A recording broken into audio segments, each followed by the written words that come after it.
Cet album que vous voyez là, vous le connaissez forcément, et ces petits stickers aussi. Il se peut même que vous avez passé des heures à les collectionner, à les échanger dans la cour de récréation, ou bien à supplier vos parents d'en acheter, ou bien vous êtes un adulte comme moi et ça vous arrive encore d'en acheter. Depuis 1970, la maison Panini accompagne chaque Coupe du Monde de football avec son célèbre album de stickers représentant les joueurs de la compétition. Alors le principe, il est simple, compléter toutes les équipes en obtenant les vignettes de chaque joueur. Et génération après génération, le succès est toujours au rendez-vous. Car oui, l'histoire d'amour entre Panini et la Coupe du Monde, ça dure depuis 56 ans. Une histoire d'amour qui va bientôt toucher à sa fin car l'entreprise italienne va perdre les droits de la compétition à partir de 2031 au profit d'un concurrent américain. A l'occasion du mondial 2026, on revient sur l'hégémonie de Panini et je vais vous raconter comment une simple maison d'édition a transformé ses autocollants en un juteux business.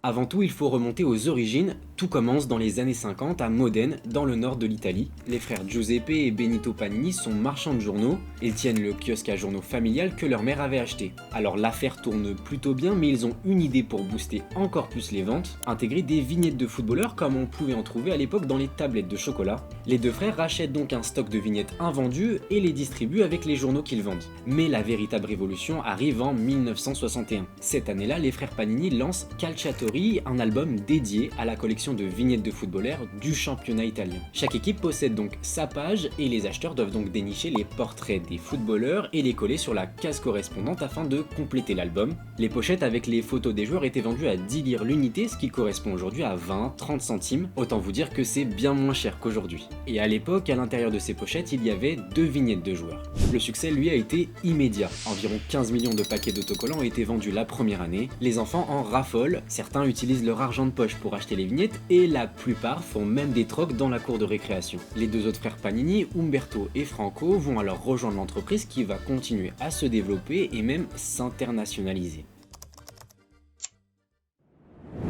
En 1970, les frères Panini collaborent avec la FIFA pour réunir en un album le trombinoscope de la Coupe du Monde au Mexique. Et là encore, le succès est au rendez-vous, à tel point qu'en 1972, l'entreprise connaît un chiffre d'affaires de 2,4 millions de livres qui correspondrait aujourd'hui à 1,2 million d'euros.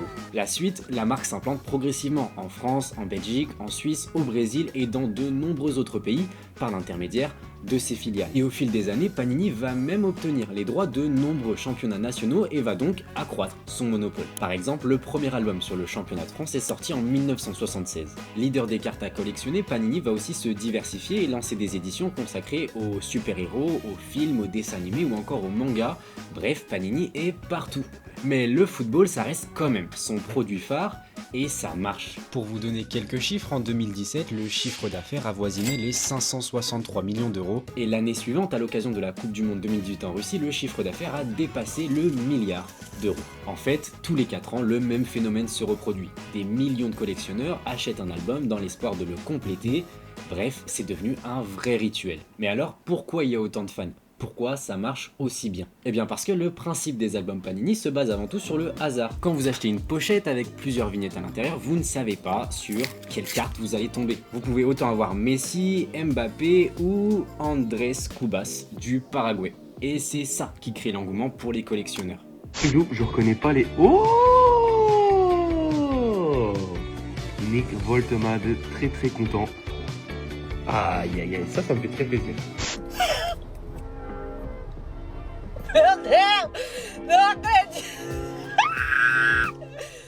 Bro, ain't no way. C'est une dinguerie. Oh mon Dieu.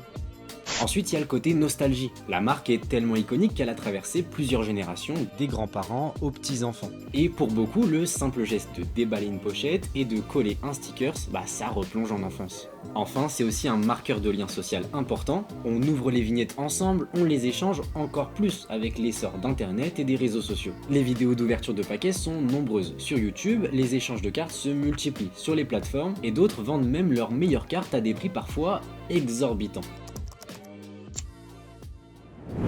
56 ans après le lancement de Panini, le phénomène est toujours aussi important. On parle quand même de 5 milliards de vignettes vendues chaque année dans le monde. A l'occasion de cette Coupe du Monde 2026, Panini a sorti un album XXL vendu dans 150 pays, un record, car cette édition est la plus grande jamais réalisée, il y a 48 équipes au lieu de 32 précédemment. D'ailleurs, on a fait une vidéo à ce sujet, n'hésitez pas à aller la regarder, on vous explique pourquoi la FIFA a décidé de changer ce format dans son propre intérêt économique et politique. Mais revenons à notre sujet Panini. Avec cette Coupe du Monde grand format, ils ont dû tout revoir en grand, car on parle d'une édition à 112 pages avec 980 stickers au total. Alors on pourrait se dire que c'est trop et que ça freine les amateurs. Au contraire, dès la sortie au mois de mai, le succès a été immédiat. En France, comme ailleurs, de nombreux points de vente se sont très vite retrouvés en rupture de stock. Autant vous dire qu'on a un peu galéré à trouver cet album. Si l'album Panini fait toujours son effet, c'est aussi parce que c'est le début de la fin pour la maison d'édition italienne. Après la Coupe du Monde 2030, Panini ne produira plus d'albums. L'entreprise a perdu les droits de la compétition au profit d'une entreprise américaine, Fanatics, spécialisée dans la vente de merchandising sportif et de produits dérivés. L'annonce a été faite par la FIFA, qui met donc fin brutalement à 60 ans d'histoire commune et à une tradition qui a marqué plusieurs générations de fans de football. Si cette vidéo vous a plu, n'hésitez pas à vous abonner, à liker et à commenter, et surtout à nous partager les sujets d'actualité qui vous intéressent. Surtout, abonnez-vous pour ne rien manquer à nos prochaines vidéos.